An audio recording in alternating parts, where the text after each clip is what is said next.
Magandang umaga mga ka-farmers. Pasensya na, namamaga kasi yung isa kong mata. Kaya naka-shades po tayo. At sakto-sakto naman dahil mainit ang panahon. Doon hindi naman po ako nabibilad kasi dito. Tamang-tama lang kasi may halaman po sa ilalim ng aking greenhouse. Yung pawis.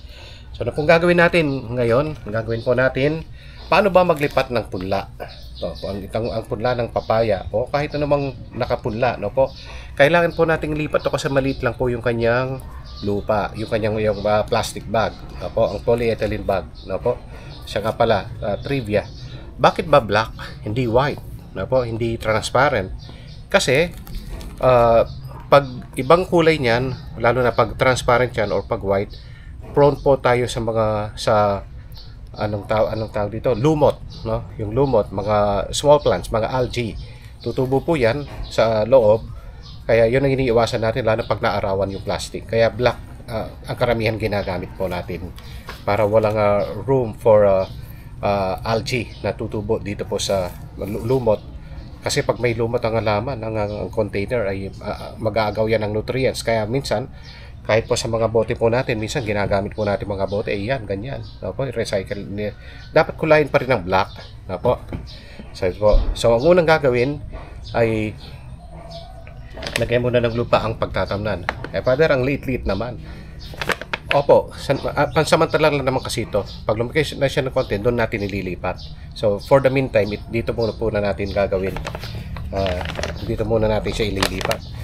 Meron po siyang picture ni Apong Divina Pastora. So, lagyan po ng lupa yan.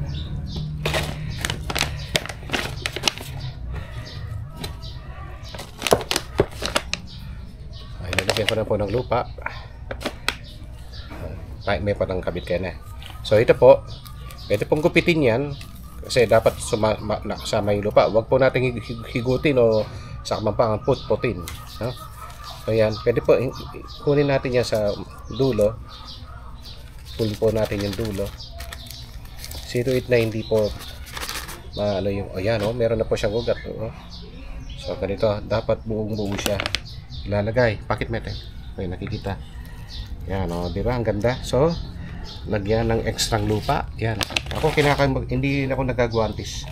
Kasi dapat may connection tayo sa lupa. Para kung nandidiri kasi. Brown paper naman ito. So safe po yan sa ating mga halaman.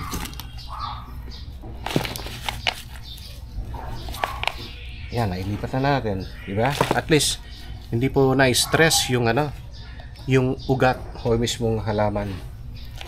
Para pa mag-compact po yan, pakita mo yung ito. So ito po ay meron pong lactobacilli yan.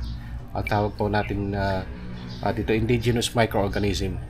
So, ito ang nagpaparami ng mga enzymes, ng mga bacteria, good bacteria dito sa ating halaman. At siyempre po dapat ang paso kasi ayaw po ng maraming tubig ng papaya.